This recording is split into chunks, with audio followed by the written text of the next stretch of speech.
kisah yang disebutkan oleh Rasulullah SAW tentang Dajjal. Ibu-ibu, ayah-ayah sekalian yang dirahmati Allah, Dajjal ni manusia.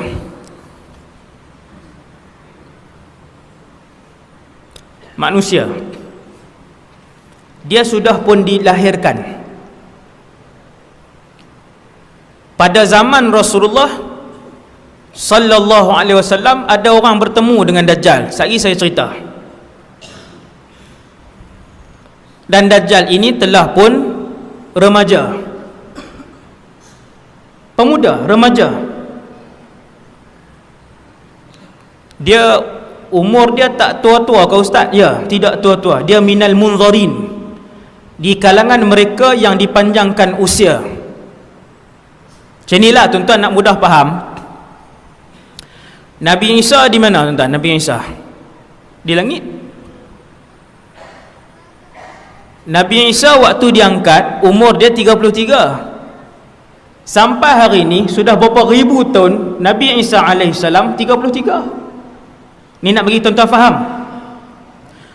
Antara makhluk Allah yang dipanjangkan umur, yang tidak mati, antaranya ialah Dajjal. Dajjal ni berapa orang? Seorang. Satu sahaja. Bapa segala Dajjal. Dajjal kecil ada 30. Yang tu dia tak ada kuasa-kuasa apa sangat. Yang bapa segala Dajjal ni satu. Satu je. Telah dilahirkan dan telah pun membesar. Minggu lepas ada orang sebarkan satu video. Minggu lepas, baru je. Baru, sebab tu saya sebut setiap minggu. Orang sebar satu video bayi. Mata satu. Duduk di sini mata dia. Sebar viral video tu. Ulasan di bawah, bayi Dajjal. Menyedarkan kita tentang kebesaran Allah dan kebenaran yang disebutkan oleh Nabi SAW. Lah, kebenaran yang disebutkan oleh Nabi mai ke mana? Dajjal dah besar dah, bukan baru dilahirkan. Yang tu bukan Dajjal. Kalau betul bayi itu memang ada, dilahirkan di Israel, Nabi SAW dalam satu hadis, Nabi beritahu Dajjal dah lama lahir, dah besar pun. Dan mata Dajjal bukan satu, mata dia dua. Tapi disebabkan tak ada ilmu, orang sebarkan. Dalam grup ustaz-ustaz ada. Loh, kita pun mikir tak lepas tuan-tuan. Macam mana ustaz ni faham? Macam mana dia boleh sebar, share video ni? Benda tu jelas-jelas bertentangan dengan hadis Nabi sallallahu alaihi wasallam. Dah bertentangan dengan hadis Nabi, kenapa share lagi? Nampak tuan-tuan? Okey, malam ni kita sebut Dajjal ni dia dah lama lahir dan dia dah pun membesar. Dia manusia. Yang kedua, dia lelaki. Lelaki. Tuan-tuan tengok orang viral pula video lepas ni, bayi perempuan pula, mata satu, tengah-tengah mata satu. Mengejutkan, seorang bayi telah pun keluar, isteri kepada Dajjal pula dah. Sebab bayi perempuan. Tuan-tuan nak viral kah? Tak payah. Tak boleh viral. Benda tak betul. Dajjal telah pun dilahirkan, dia telah pun dewasa, syab, pemuda. Seorang manusia yang sempurna tubuh badan dia, mata dia dua, hidung dia, mulut dia, telinga dua, tangan dua, jari dia 10, manusia.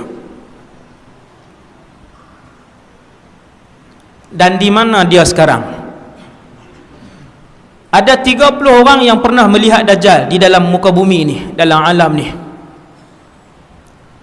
Sabit dengan hadis yang sahih cerita tentang 30 orang tersebut. Saya ringkaskan kepada tuan-tuan.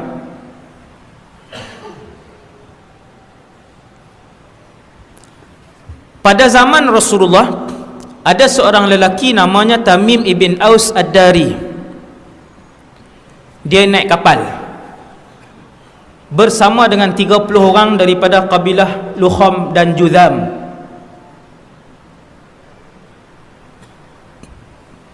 Ni cerita ni di negara mana tuan?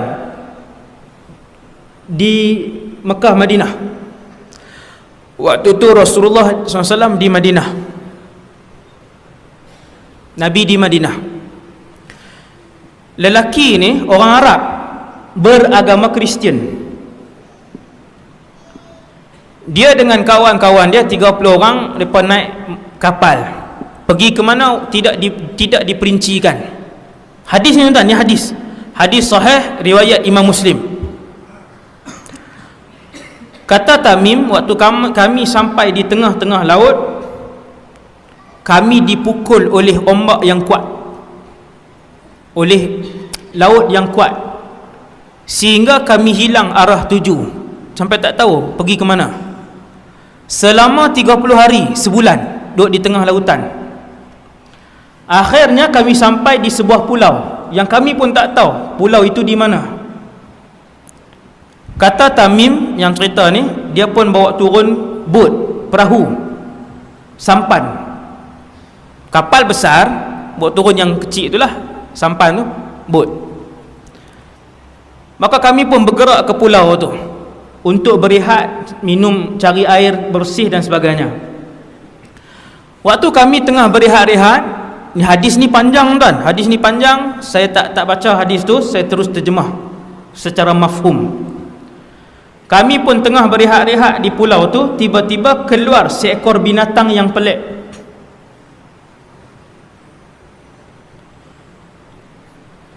Binatang ini berbulu lebat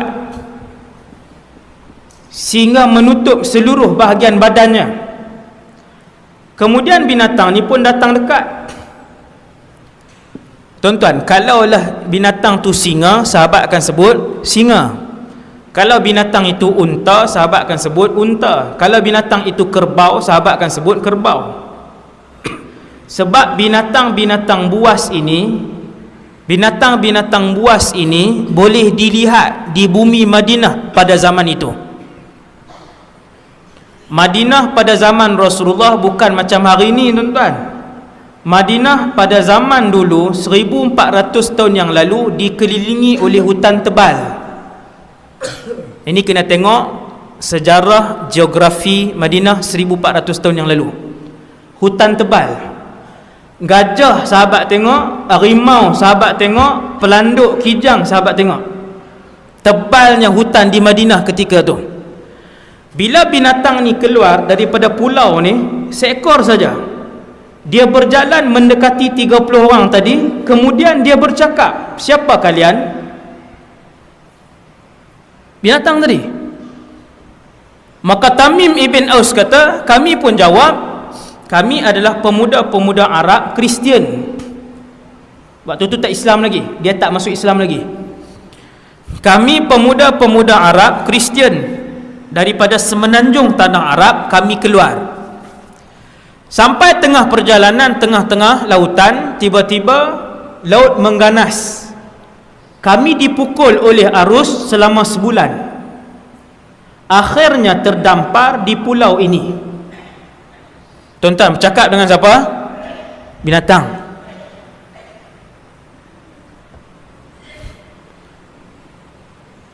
Kemudian Tamim pun bertanya pada binatang tadi, siapa kamu? Tuan-tuan turun, jumpa lembu. Lembu tu tegur kita, balik awal tak dengar ceramah kah?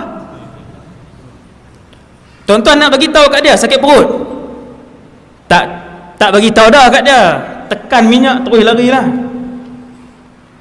Berani orang Arab, tengoknya, orang Arab. Bila binatang tu tanya, kamu ni siapa? Binatang bercakap. Hadis sahih. 30 orang ni siap jawab lagi. Jawab. Dia tanya pula, kamu ni apa? Binatang tu jawab, ana al-jassasah. Jangan buh nama anak pula. Jassasah, nama tak elok. Ada ulama kata itu iblis. Ada ulama sebut jassasah tu ialah iblis. dia berupa jadi binatang huduh tu. Satu pandangan lah, satu pandangan. Anal jassasah, 30 orang ni tanya, jassasah tu apa? Dia tak jawab. Dia kata di tengah-tengah pulau ada satu orang.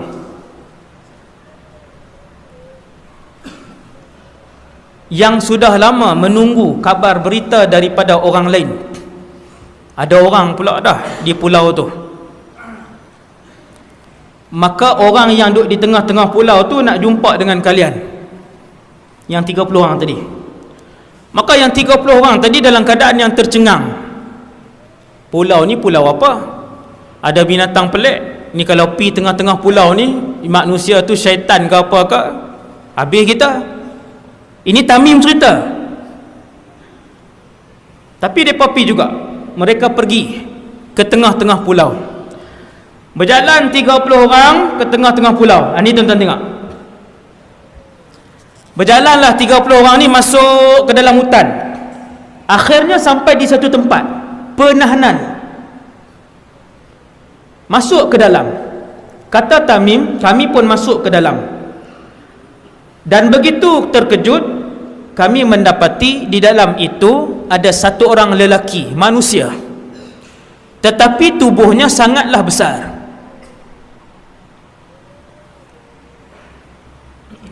Satu orang lelaki, tubuhnya sangat besar. Dia bersandar ke dinding gua itu dalam keadaan kedua-dua tangannya dan kedua-dua kakinya diikat dengan rantai. Diikat macam ni.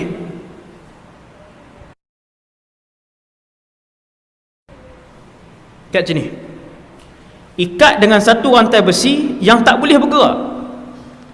Kaki dia, kedua-dua pahanya dirapatkan ke dadanya macam tu. Rantai besi, tak boleh bergerak. Kaki macam tu.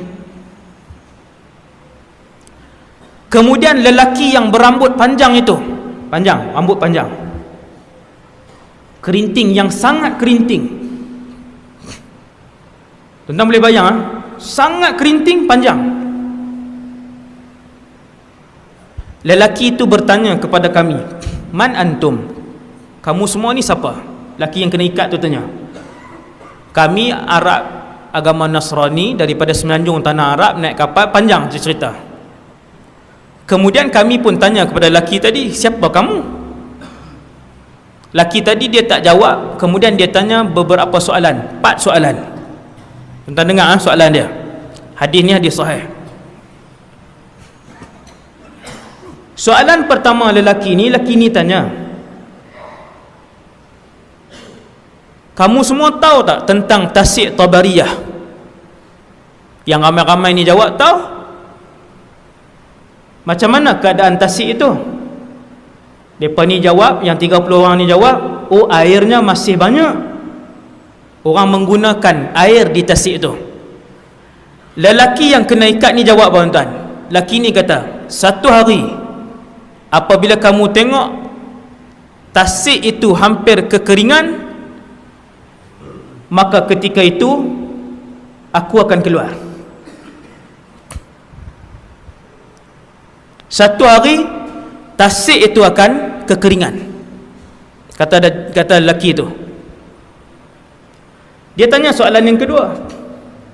Lelaki yang diikat tu tanya, bagaimana keadaan ladang Baisan, Nakhlu Baisan?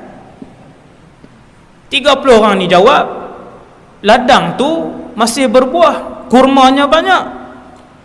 Lelaki yang kena ikat tu kata, satu hari ladang itu tidak akan lagi mengeluarkan buah. Nampak? 2, 3. Laki yang kena ikat tu tanya, bagaimana keadaan mata air Zughar?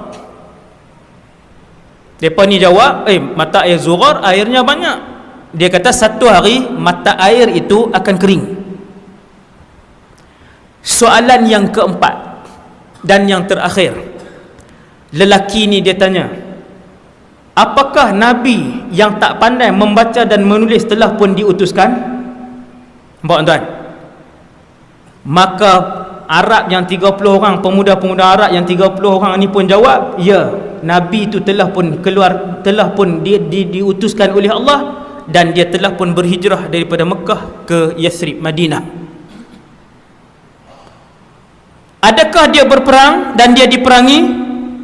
Pemuda-pemuda ni jawab, ya, Nabi itu diperangi. Adakah dia menang? Dia pun jawab, ya, setiap kali peperangan dia menang. Maka lelaki itu pun kata, alangkah beruntungnya siapa yang ikut Nabi, yang lelaki yang Nabi itu. Sesungguhnya, kata lelaki tadi, hanya kalian sahaja yang diizinkan oleh Allah untuk sampai ke pulau ini, dan aku yang diikat ini ialah Al-Masih Ad-Dajjal. 30 orang yang pernah melihat Dajjal di depan-depan. Tak lari tuan-tuan, oh. Tengok Dajjal di depan. Sebab dia tak tahu, waktu tu mereka pun tak tahu, bila kawan tu sebut akulah Al-Masihud Dajjal, tak lari juga. Kita hari ni kan, kalau dia main akulah Masih Dajjal, lari. Bila dia kata akulah Al-Masihud Dajjal, dan sudah hampir masanya, apabila tanda-tanda yang aku sebutkan tadi kering, maka aku akan dibebaskan oleh Allah Subhanahu Wa Taala. Tuan-tuan, kita tengok satu persatu. Nabi SAW diutuskan ke belum? Utus dah, habis dah. Utus dan telah pun wafat sallallahu alaihi wasallam. Tasik Tabariyah ni tasik di mana? Buka YouTube balik lagi, buka YouTube. Tulis dalam bahasa Arab Buhairah Tabariyah. Tak pandai, tulis Sea of Galilee. Tasik ni ada di Israel. Adalah. Yang Dajjal sebut ni bukannya ada di angkasa lepas, ada di atas muka bumi ni. Dajjal kata satu hari tasik itu akan mula surut, dan ketika itu aku akan keluar. Tuan-tuan yang dirahmati Allah, ni bukan tujuan nak menakut-nakutkan. Tuan-tuan boleh tengok tasik itu hari ni, bagaimana setiap tahun dia mengalami kesurutan dan kekeringan. Tiap-tiap tahun kadar air dalam tasik Tabariyah, Sea of Galilee itu setiap bulan menurun. Siapa yang jaga tasik Tabariyah hari ini? Negara haram Israel. Kementerian Israel dia letak satu kayu penanda aras tu, sebab tasik itu kering setiap bulan.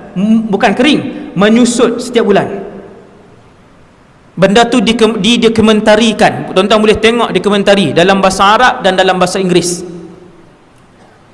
tentang kenapa tasik Tabariyah mengalami kekeringan, penyusutan air setiap bulan. Tuan-tuan nampak tak? Jauh ke dekat kita ni? Zaman ni jauh ke dekat? Sebab tu daripada muqaddimah tadi saya beritahu. Soalan yang kedua, Dajjal tanya tentang ladang Baisan. Ladang Baisan di Palestin. Ladang Baisan 1400 tahun yang lalu dia ladang kurma. Hari ni 2017, ladang tu dah jadi tanah lapang dah. Ni. Bukan kata pokok saja, buah tak ada, sekali dengan batang-batang tak ada. Dajjal kata apabila kalian melihat Nakhlu Baisan tidak lagi mengeluarkan buah, maka ketika itu zaman untuk aku muncul telah hampir. Zaman mana tuan? Zaman mana? Siapan?